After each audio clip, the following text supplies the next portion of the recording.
Fidèles téléspectateurs de la radio-télé Ngoma Kivu, nous sommes très heureux encore une fois de plus d'être devant vous à travers cette émission, votre émission, l'émission que vous avez toujours aimée, intitulée Éducation pour tous. Une émission qui a été créée dans le but de promouvoir l'éducation de la population congolaise et de la jeunesse du Sud Kivu en particulier, surtout chez nous à Bukavu et dans les villes environnantes, les entités qui environnent la ville de Bukavu, partout où suit les ondes de la radio-télévision Ngoma Kivu. Vous avez toujours été nombreux, les étudiants, les enseignants, le cadre, les scientifiques, les chercheurs, toujours scotchés devant vos écrans pour suivre l'émission éducative intitulée Éducation pour tous. Mais avant tout, nous allons d'abord commencer par vous présenter nos excuses pour cette absence que vous avez pu remarquer de notre émission pendant au moins 2 ou 3 semaines. Nous avons été empêchés, mais Dieu est grand.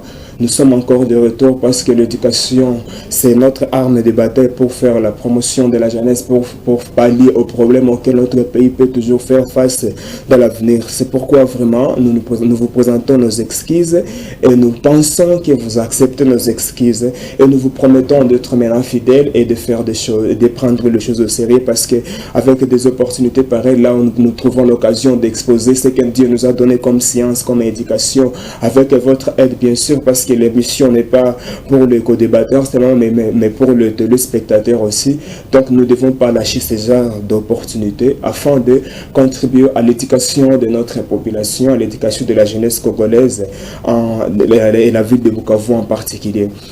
Je suis Philippe Mouziko. Philippe Mouziko est mon nom, le présentateur de l'émission. Je suis enseignant à la faculté de l'informatique à l'université de la Nouvelle-Pac et d'autres universités de la ville de Bukavu ainsi que de la ville de Goma. Je suis également directeur d'une structure de technologie et de commerce ici à Bukavu appelée Citadela Corporation.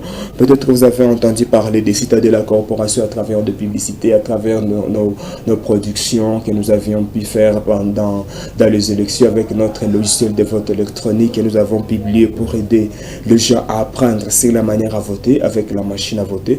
Donc nous sommes une structure de technologie et de commerce. Nous faisons la conception de logiciels, de sites web, nous faisons l'électronique analogue digitale, nous faisons également le montage vidéo, l'initiation au cinéma. Nous disposons également d'un centre de formation en informatique et en anglais. Et notre bureau se trouve dans l'avenue Manima numéro 45, dans le même immeuble avec l'université de la Nouvelle-Pac. En parlant toujours de différentes qualifications que Dieu nous a donné, nous nous appelons encore ambassadeurs de la jeunesse parce que la promotion de la jeunesse c'est parmi nos hobbies, comme on dit en anglais. It is among our hobbies, à faire la promotion de la jeunesse, la promotion de l'éducation, la création de l'emploi.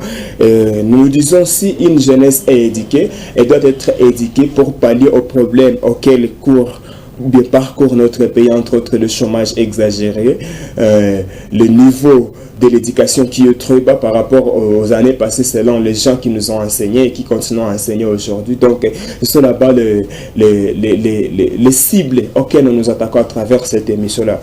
La promotion de l'éducation, la création de l'emploi, afin que la jeunesse congolaise que nous sommes aujourd'hui puisse être une élite, une bonne élite pour le développement de notre pays dans les années à venir. Comme vous le savez, l'avenir de notre pays, d'un pays quelconque dans le monde, se trouve dans sa jeunesse. Aujourd'hui, nous allons devoir débattre une thématique qui cadre toujours avec l'éducation. Et en parlant de l'éducation, il y a plusieurs filières dans l'éducation. Mais aujourd'hui, nous allons devoir parler du rôle de l'encadrement professionnel des jeunes dans la réinsertion sociale en RDC. Nous allons devoir parler le rôle de l'encadrement professionnel des jeunes dans la réinsertion sociale en RDC. Qu'est-ce que cela signifie? La réinsertion sociale. Nous avons remarqué que suite ou bien dû à plusieurs difficultés auxquelles notre pays est parcouru, comme les guerres incessantes, les viols, les tribulations et consorts dans les 2 décennies passées, il y a une partie de la jeunesse congolaise qui n'a pas eu la chance de poursuivre les études, soit dû au manque de moyens, je ne sais pas et quoi. Et aujourd'hui, comme le pays est en train de décoller avec le nouveau régime, comme vous le savez, le Congo a maintenant besoin de gens qui vont travailler. Et il n'y a que les jeunes qui doivent travailler parce que la population congolaise est constituée au moins à 60% de la jeunesse.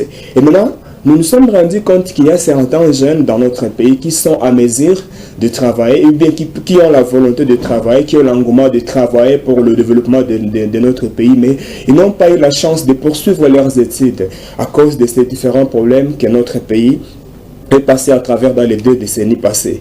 C'est ainsi qu'aujourd'hui, nous allons devoir débattre sur la thématique-là, le rôle de l'encadrement professionnel des jeunes dans la réinsertion sociale. N'hésitez pas à nous contacter, nous ne voulons pas privatiser l'émission, nos numéros apparaissent devant vos écrans, il y a notre numéro RTL là-bas, 097 70 038 95, il y a également notre numéro Orange, 085 81 49 602. N'hésitez pas à nous envoyer un message pour contribuer aussi à cette éducation que nous sommes en train de donner à la jeunesse congolaise à travers l'émission Éducation pour tous. N'hésitez pas à nous envoyer un message. Devant toujours l'écran, il y a aussi l'adresse de notre blog internet. Nous avons un blog sur lequel nous publions tous les articles en rapport avec l'éducation que nous réalisons dans la ville de Bukavu. Nous publions plusieurs articles. Donc, lisez nos articles, partagez-les afin de contribuer à cette éducation que nous octroyons aux gens, que nous octroyons à la population à travers cette émission intitulée Éducation pour tous. Comme je disais, l'éducation, avec notre très belle thématique, fidèle téléspectateur de la radio-télévision Ngoma ya Kivu. Je ne suis pas seul sur ce plateau, je suis accompagné par une grande dame, une dame qui est bien outillée. Elle s'appelle Oxence Nyalunja. Oxence Nyalunja, elle est directrice d'une organisation appelée ADEV Center. ADEV Center, c'est une organisation qui a été créée ici à Bukavu et qui fait aussi la promotion de l'éducation dans le cadre de promouvoir la réinsertion sociale. Alors, nous allons devoir partager quelques idées, nous allons devoir partager avec cette dame dans notre émission d'aujourd'hui parce qu'elle est vraiment expérimentée en la matière de l'éducation, de l'encadrement professionnel des jeunes. Elle est également en maîtrise dans la faculté de développement à l'Université libre de Kigali. Là, nous sommes au Rwanda. Bonjour, Madame Oxence. Bonjour, Monsieur Philippe. Comment vous allez? Je vais très bien, merci.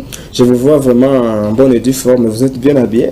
Merci beaucoup. Vraiment, bienvenue dans notre émission du jour, émission Éducation pour tous. Nous allons devoir débattre aujourd'hui une thématique qui cadre avec votre vie professionnelle parce que en lisant votre profil, nous avons compris que vous avez une expérience parce que ADEV Center, c'est un centre qui se trouve ici à Bukavu, un centre d'encadrement professionnel des jeunes dans le cadre de promouvoir la création de l'emploi, l'éducation pour ceux-là qui n'ont pas eu la chance de poursuivre leurs études.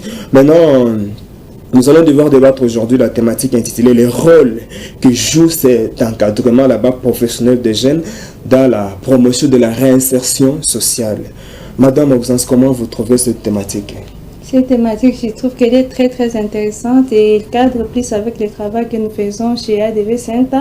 En fait, ADV Center, c'est un centre dans lequel nous formons les gens dans plusieurs domaines et puis c'est un centre qui permet l'insertion professionnelle rapide de nos apprenants. Oui. Est-ce qu'en parlant toujours des ADV Center, comme vous l'avez prononcé, est-ce que vous pouvez un peu nous énumérer quelques différentes formations que vous faites, que vous donnez aux gens qui viennent chercher l'encadrement professionnel chez vous? Parce que quand nous allons parler de l'encadrement, il serait mieux peut-être de spécifier certaines filières que vous donnez aux gens. Oui, dans notre centre ADV Center, nous formons en informatique et en informatique, nous formons dans plusieurs programmes. Nous formons dans les programmes liés à la bureautique, nous formons dans la recherche, nous formons dans la programmation, la réseautique et dans plusieurs autres logiciels. À part la formation en informatique, chez nous, chez ADV Center, nous formons dans les langues et parmi ces langues, nous formons en anglais, en français, mais aussi en swahili. Et nous avons aussi une formation particulière sur l'alphabétisation. Nous formons aussi en coupe et couture. Nous formons aussi en logistique, en administration, en finance. Nous formons aussi dans Hoche. Nous formons aussi en conduite automobile et dans les codes de la route. Et il y a aussi des formations spéciales organisées pour les vacanciers aussi. Wow, quand vous avez vraiment une amalgame de formation chez vous, je comprends immédiatement que si quelqu'un a raté un cursus scolaire et qu'il tombait chez l'ADV Center là, il ne peut pas manquer quoi faire, il ne peut pas manquer quoi apprendre chez vous. Qu'est-ce que signifie formation en WASH? Qu'est-ce que ça veut dire? Et là, nous formons dans les techniques de l'eau, d'hygiène et l'assainissement. Ah, c'est ça que vous appelez WASH. Parce que moi, je suis un anglophone. Quand j'ai entendu parler de WASH, je croyais qu'il lavait les mains, lavait les habits. Mais c'est presque la même chose parce que quand vous parlez Quand vous parlez de l'hygiène, je comprends immédiatement, laver les mains, c'est dans l'hygiène. Oui, téléspectateurs de la radio Télé Ngoma ya Kivu, c'est avec cette dame que nous allons devoir décortiquer cette thématique que vous avez suivie, que je répète encore le rôle de l'encadrement professionnel des jeunes dans la réinsertion sociale en RDC. Maintenant, Madame Oxance, quelles sont les causes que vous avez remarquées parmi vos apprenants qui sont à la base du non-achèvement de leur cursus scolaire? Parce que je me dis, quand vous appelez ça un centre de formation, un centre de formation professionnelle, ça veut dire vous formez les gens soit à être adaptés ou bien s'adapter, à être aptes à la profession. Quand je vois la profession, je vois le travail. Maintenant, cela veut dire vous recevez les gens, vous devez avoir le temps de leur interviewer pour savoir qu'est-ce qui leur pousse à venir faire ces formations. Alors, avec l'expérience que vous avez dans les formations ici à Bukavu, quelles sont les causes que vous avez remarquées sont à la base de ces non-achèvements des parcours scolaires de vos apprenants? En fait, tout d'abord, lorsque nous recevons les apprenants, nous avons des apprenants qui ont fini leurs études.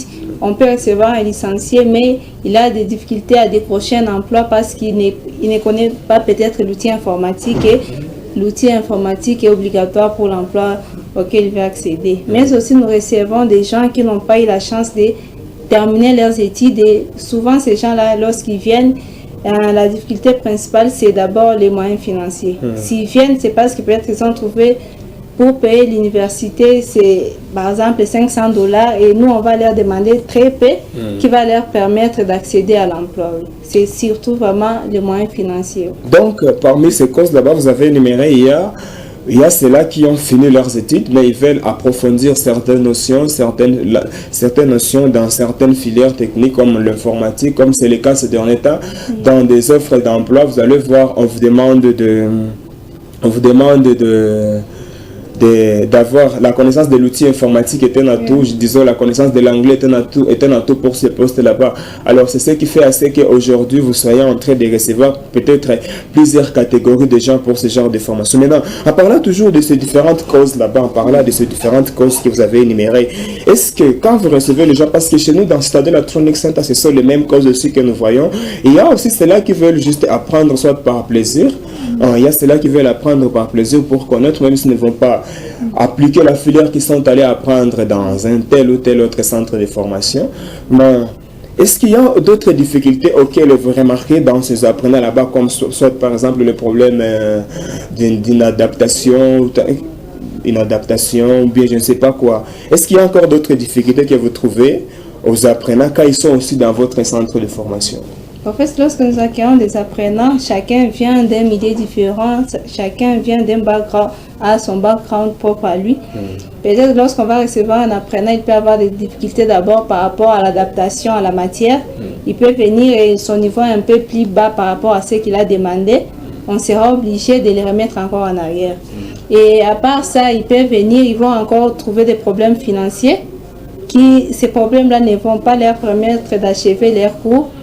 Mais aussi, il y a ceux qui viennent et ils ont des problèmes familiaux et tout, et ces problèmes-là ne vont pas leur permettre d'achever les cours. Comme quel genre de problèmes familiaux, par exemple? Il y a un apprenant qui peut venir, il arrive, commence les cours, et après il te dit notre famille doit déménager, on doit sortir de Bukavu pour aller peut-être à Goma, il sera obligé d'arrêter les cours. Il y a ceux qui viennent peut-être, ce sont déjà des mères célibataires et tout, les problèmes des enfants. Ils doivent s'occuper des enfants, alors chercher aussi le pain pour leurs enfants. C'est tout ça, oui. Ok, et pour les gens qui viennent des professions, quels sont les genres de problèmes qu'il faut encore face quand ils sont dans le centre de formation? Comme vous avez vraiment l'expérience, ADEV, je crois, le centre ADEV a fait plus de 5 ans ici à Bukavu en exercice. En fait, pour les professionnels, c'est là qui viennent du boulot, parce que moi, chez nous, dans Stade Tronic Center, nous avons vu par exemple des papas qui viennent aussi, ils disent, non pas peut-être assez de temps, ils vous exigent soit de travailler arrache-pied et pourtant ils ne sont pas à la hauteur de la matière qu'ils viennent apprendre. Est-ce que vous trouvez aussi, vous faites aussi face souvent à ce genre de problèmes là-bas chez vous? Ces genres de problèmes sont très courants chez nous. En fait, souvent on accueille des gens qui travaillent déjà et souvent vous êtes obligé de travailler selon leur horaire de travail premièrement. Et deuxièmement, souvent ces gens n'ont pas le temps de trop se concentrer sur la matière. Et vous voyez déjà leur performance ne sera pas aussi grande qu'un apprenant qui a tout son temps pour la matière. Et il y a aussi ces gens-là, avec des missions de service et tout, leur période de formations sont un peu rallongées par rapport aux autres. Merci. Oui, téléspectateurs de la radio Télé Ngoma qui vous êtes en train de suivre l'émission intitulée Éducation pour tous. Et aujourd'hui, nous avons une thématique qui cadre avec l'encadrement professionnel des jeunes dans le cadre de promouvoir la réinsertion sociale.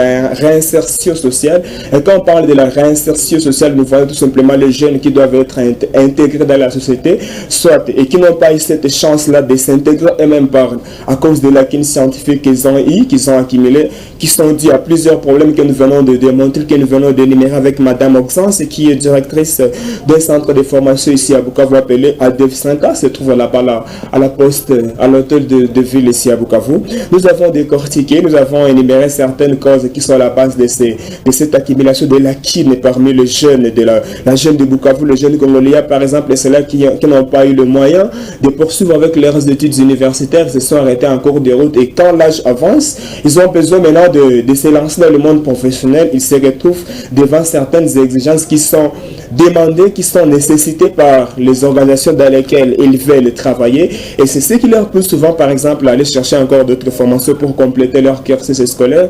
Il y a d'autres peut-être qui sont déjà dans le boulot mais qui veulent aussi encore approfondir leurs connaissances, afin qu'ils soient très performants dans le travail. Donc, n'hésitez pas à nous contacter à travers le numéro qui paraît devant vos écrans. Le numéro RTL, c'est 097 70 038 95 085 81 49 602. Envoyez-nous un texto, donnez-nous votre nom, le lieu de là où vous nous envoyez le message pour que nous puissions vous lire le contenu de votre nom. Et vous serez fiers, nous serons également fiers de vous voir aussi participer à cette émission éducative, de vous voir aussi contribuer à cette émission éducative, à cette éducation que nous donnons à la jeunesse congolaise qui nous suit maintenant et à toute la population, parce que quand on parle de l'éducation n'a pas d'âge. L'éducation n'a pas d'âge, parce qu'aujourd'hui avec l'expérience que nous avons, même vous trouvez même le vieux a besoin d'apprendre. C'est pour ça que quelqu'un qui est dans le monde professionnel et il est déjà dans les cinquantaines, mais peut-être qu'il aspire encore devenir directeur d'une société par exemple publique ou d'une société privée. Vous trouvez un vieux parent aussi vient apprendre chez vous? Oui, là je vous donne un exemple. Dans notre centre, nous avons des mamans, elles sont colonels, et puis elles ont plus de 50 ans, mais elles sont venues apprendre l'informatique au début. Quand vous leur demandez pourquoi vous voulez apprendre, elles disent qu'on a juste envie d'apprendre. Oui, c'est important, oui. On veut juste apprendre, et aussi avec le nouveau gouvernement, si on ne connaît rien, on ne va pas se retrouver. Des mamans qui ont plus de 50 ans, qui viennent apprendre, qui sont aussi dans l'armée et qui viennent apprendre. Vraiment. Ouais. Il y a un téléspectateur qui nous envoie un message il dit: salut chef, s'il vous plaît, je voudrais demander à la dame invitée combien d'argent faut-il pour finir la formation de conduction d'automobile et cela dira combien de temps? Moi, c'est David depuis Route d'Ouvira. Merci beaucoup, David, pour votre message. Je crois que la dame a compris.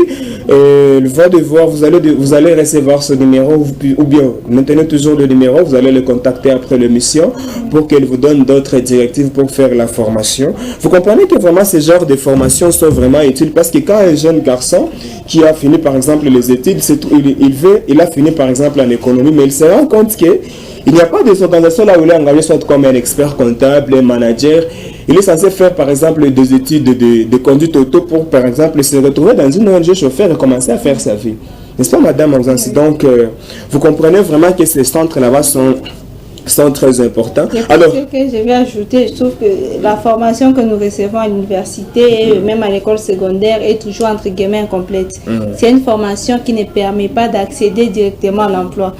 Parce que les centres de formation sont là c'est comme un canal et un chemin qui va permettre à un jeune qui vient de l'université ou pas d'accéder directement et rapidement à un emploi, parce que ça l'intègre directement à l'emploi. Alors, avec toujours l'expérience, parce que quand je parle de ADEF Center, même si nous sommes aussi stade de la Training Center, nous savons que vous avez une très grande expérience. Maintenant, quand on investit dans ce genre d'entrepreneuriat, parce que ça c'est déjà la création de l'emploi, quand vous créez quelque chose pour apprendre aux gens à créer de l'emploi ou bien se retrouver dans la recherche de l'emploi, ça veut dire que c'est déjà une création d'emploi. Quelles sont les causes, quelles sont les conséquences que vous avez analysées?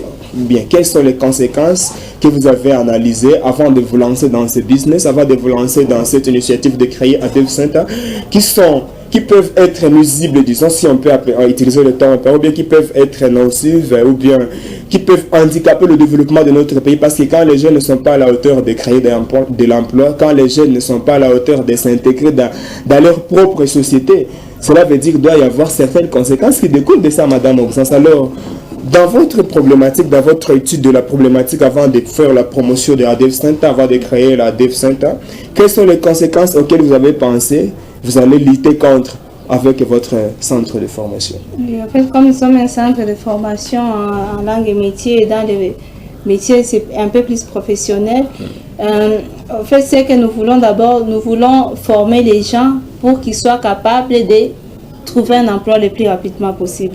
C'est ça notre objectif.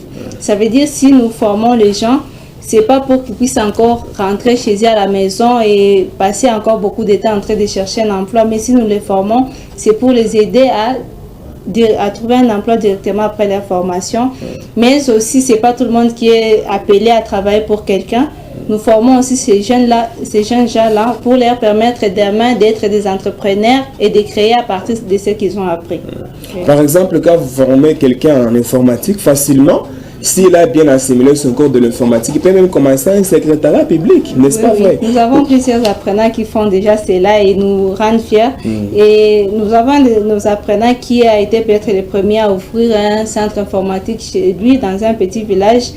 Et ça nous fait toujours plaisir. Lorsqu'ils nous appellent, ça nous fait plaisir. Vraiment, vraiment. Oui, téléspectateurs, vous comprenez vraiment qu'avec ce genre d'encadrement professionnel, c'est vraiment une grande promotion de la création de l'emploi que nous sommes en train de faire dans notre ville de Bukavu, dans notre pays, dans la société congolaise en général, parce que, vous savez, Auxence, dans l'année 2018, les statistiques ont démontré, les statistiques de PNUD ont démontré que les universités produisent chaque année au moins 9000 candidats sur le marché d'emploi.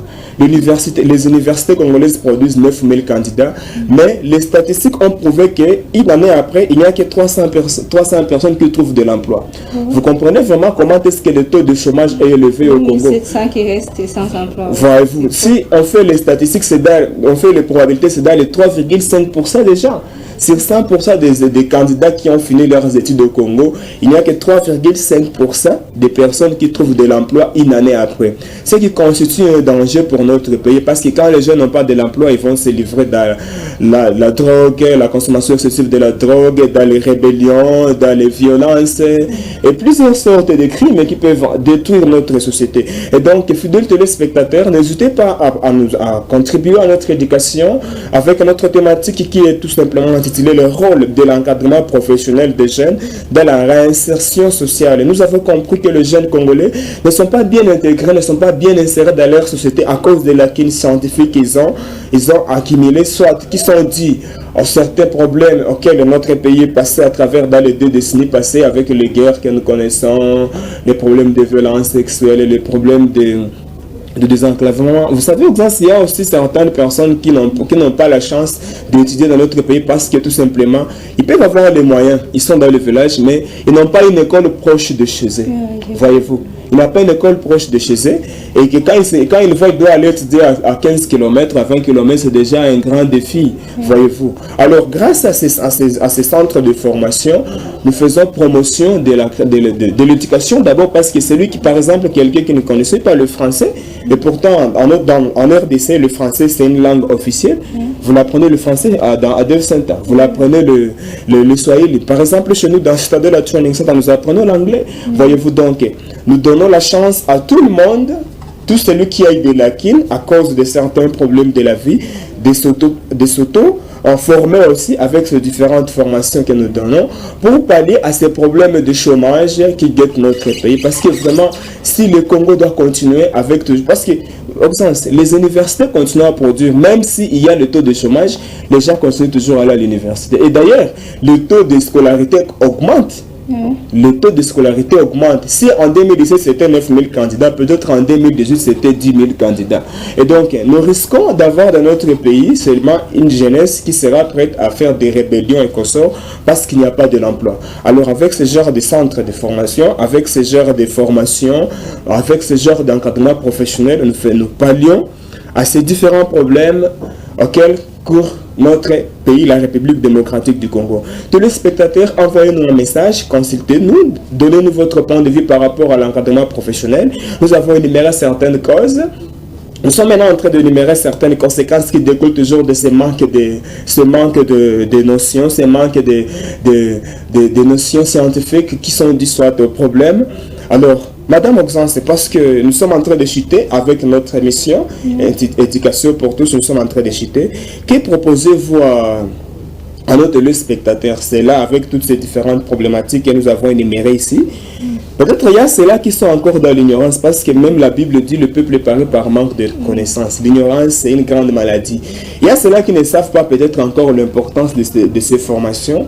Il y a ceux-là qui ne savent pas où trouver ce genre de centres de formation et comment s'y mettre, soit le paiement et consort. Que proposez-vous à nos téléspectateurs qui nous suivent maintenant, et que proposez-vous au gouvernement aussi, parce que quand le taux de chômage est élevé dans notre pays, ça c'est un problème déjà aussi à notre gouvernement. Oui, oui. En fait, mes propositions, j'ai fait les grouper en deux volets. Mes premières propositions seront adressées de manière générale à nos téléspectateurs. Premièrement, aux téléspectateurs, on n'a pas besoin d'avoir beaucoup étudié ou peu étudié pour aller dans un centre de formation professionnelle, non. Ça veut dire que chacun de nos téléspectateurs est appelé, après ses études, de passer par un centre de formation professionnelle, parce que ces centres nous permettent d'intégrer directement l'emploi. Je vous donne par exemple pour les formations en informatique. Vous pouvez finir votre licence et vous voulez déjà trouver un emploi, mais vous avez des difficultés peut-être dans un logiciel pour lequel un logiciel que vous allez utiliser tous les jours dans le travail où on va vous engager. Vous êtes obligé de passer par un centre de formation professionnelle, parce que tout ce que nous avons comme formation à l'université et tout, et entre parenthèses incomplète, ça ne permet pas d'accéder directement à l'emploi. Oui.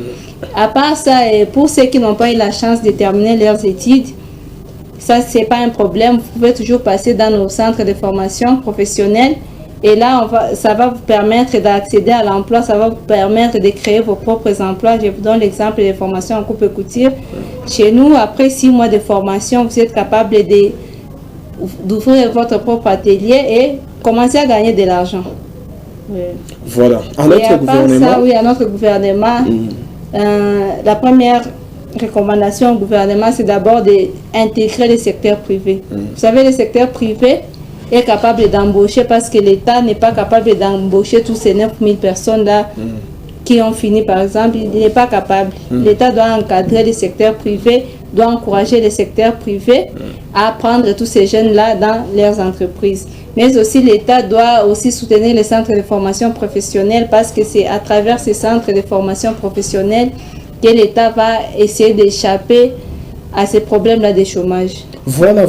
Merci beaucoup, Madame Oxas. Merci beaucoup. Comme nous sommes en train de chuter, en parlant toujours de ces gestions et avec notre nouveau régime, comme nous le savons tous, notre président de la République, son Excellence Félix Tshisekedi, avait dit qu'il va prôner l'émergence de la jeunesse. Et quand on voit la jeunesse, on voit immédiatement l'avenir du pays, comme nous étions en train de le dire tantôt dans notre émission.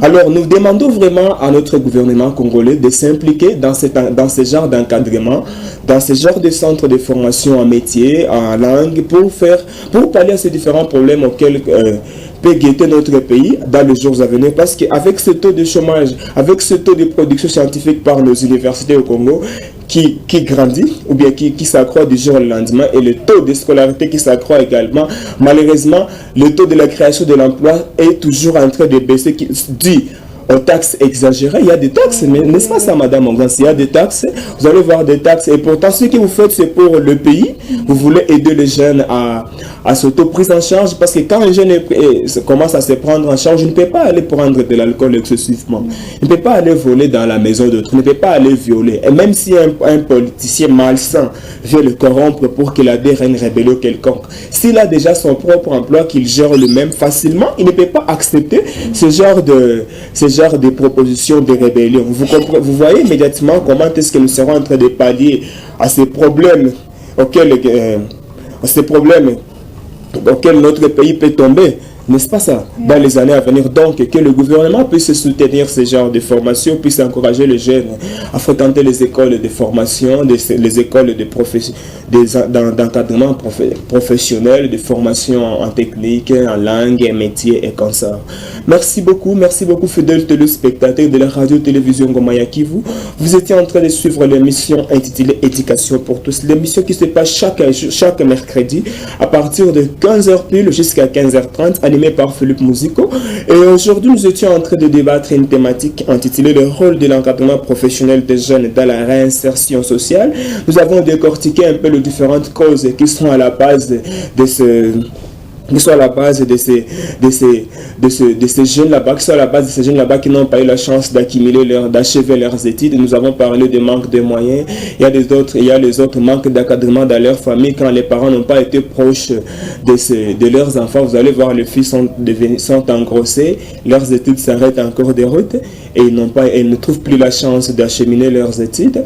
Nous avons parlé également de différentes conséquences qui peuvent en découler, comme le problème de chômage, le taux de chômage exagéré. Nous avons aussi parler de différents bénéfices, parce que quand vous avez déjà votre formation et qu'il y a nécessité de ça dans le pays et que ça ne vous coûte pas grand chose, comme par exemple le cas de celui qui a commencé un secrétariat public, qu'on peut commencer seulement avec un petit ordinateur et une imprimante et facilement vous trouvez 10 000 francs, 10 $. Celui qui a 10 $ par jour ne peut pas aller voler dans la maison de quelqu'un, parce qu'il aura au moins assuré son manger et peut-être son transport. Et donc, nous vous remercions, fidèles téléspectateurs de la radio-télévision Ngoma ya Kivu. Nous sommes très fiers pour ceux-là qui sont intervenus dans notre émission à travers le texto. Nous vous remercions, nous vous demandons de nous attendre encore le mercredi prochain avec une très belle thématique, toujours dans le cadre de faire la promotion de l'éducation. N'hésitez pas à nous consulter si vous voulez participer à l'émission à travers le même numéro qui paraissent devant vos écrans, pour venir aussi contribuer avec le savoir-faire et le savoir-être que vous avez sur l'éducation que nous sommes en train de donner à la jeunesse congolaise. Consultez également notre blog educationkivu.blogspot.com qui peut être opérationnel même sur votre téléphone mobile. Lisez nos articles, partagez-les afin de contribuer à cette émission, à cette éducation que nous donnons à la jeunesse congolaise. Merci beaucoup. J'étais avec Oxens. Vous avez un mot pour dire bye à notre téléspectateur, Madame Oxens? Je leur dis bye et je leur dis bienvenue au centre ADV et vous ne serez pas déçus. Merci beaucoup. Philippe Musico est mon nom, comme je le disais tantôt. Je suis enseignant à la faculté de l'informatique à l'université de la Nouvelle-PAC. Je suis également responsable d'une structure de technologie et de commerce appelée Citadelle de la Corporation. Nous avons aussi un centre de formation en informatique et en anglais dans le même immeuble avec l'université de la Nouvelle-PAC dans l'avenue Maniema numéro 45. Le même numéro, vous pouvez les utiliser pour nous contacter pour les formations en technologie, en programmation web, conception de logiciels, électronique digitale, la maintenance des ordinateurs, le filmage, le montage et l'initiation au cinéma, les formations en comptabilité, en entrepreneuriat, les formations en anglais, les formations en anglais, je disais, les formations en ressources humaines et marketing. Nous serons très fiers de vous voir venir nombreux apprendre ces différentes formations que nous donnons aux jeunes afin de pallier à ces problèmes de chômage et autre chose que possède notre pays, la République démocratique du Congo. Nous vous aimons beaucoup. Restez branchés sur les ondes de la radio-télévision Ngoma ya Kivu et à la prochaine. Bye bye. Bye. Bye. Ah.